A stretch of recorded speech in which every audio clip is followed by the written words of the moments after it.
Hello hi friends, welcome to our channel. ఈ video మీకు నచ్చితే ఒక చిన్న లైక్ ఇవ్వండి. నేను ఒక చిన్న సజెషన్ చెప్తానన్నమాట. చూడండి, ఒక్క శారీతోనే 4 డ్రెస్సులు, అంటే ఇద్దరు పిల్లలకి ఒక శారీతోనే కుట్టిమన్నారు వాళ్ళు. స్టిచ్చింగ్ కానీ కటింగ్ కానీ చాలా నీట్గా పర్ఫెక్ట్గా చేసుకోవాలి కొలతల ప్రకారము. పిల్లలు చాలా సన్నగా ఉన్నారు కాబట్టి ఇద్దరికి సెట్ అయిందనమాట. చూడండి, లెహెంగా లాగా ప్లస్ లంగా జాకెట్ లాగా అనమాట. అంటే ఇవి ఏవైనా ఫంక్షన్లలో అట్లా వేసుకోవడానికి కూడా సెట్ అయ్యేటట్టు కావాలి అని అన్నారు వాళ్ళు.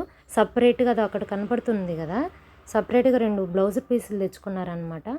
అవి హాఫ్ జాకెట్లో కుట్టిమన్నారు వాళ్ళు. చాలా నీట్గా వచ్చింది.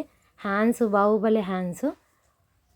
తక్కువ క్లాత్తో అయినా కూడా ఎలా కుట్టుకోవాలనేది నెక్స్ట్ వీడియోలో చూపిస్తాను. దానికి పిల్లలు కట్టుకోలేరని ఎలాస్టిక్ అడిగారు వాళ్ళు. ఎలాస్టిక్ వేసాను నేను. నీట్గా వచ్చింది. చూడండి ఫ్రెండ్స్, కుచ్చు అనేది మనము కింద పల్లో ఉంటుంది కదా, దాంతో పెట్టాను ఇద్దరికి. ఆ పిల్లకి కొలతలు తీసుకున్నాక చిన్న పైన క్లాత్ మిగిలిందనమాట.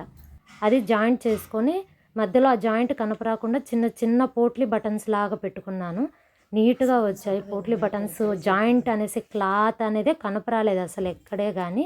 అవి జాకెట్ పీసులు, వాటితో ఇంకా హాఫ్ జాకెట్లు కుట్టాలన్నమాట. ఏదన్నా కృష్ణాష్టమి అట్లా ఫెస్టివల్ వచ్చినప్పుడు పిల్లలు రాధా వేషకం వేసుకోవాలని అంటారు కదా, అవి సపరేట్ గ్రీన్ కలర్ది ఓని తీసుకొని గ్రీన్ ఓని హాఫ్ జాకెట్ వేసుకొని రెడీ అయినారంటే పిల్లలు చాలా అందంగా ఉంటారు. చూడండి ఫ్రెండ్స్, నచ్చితే ఈ వీడియో ఒక లైక్ చేయండి. Please subscribe.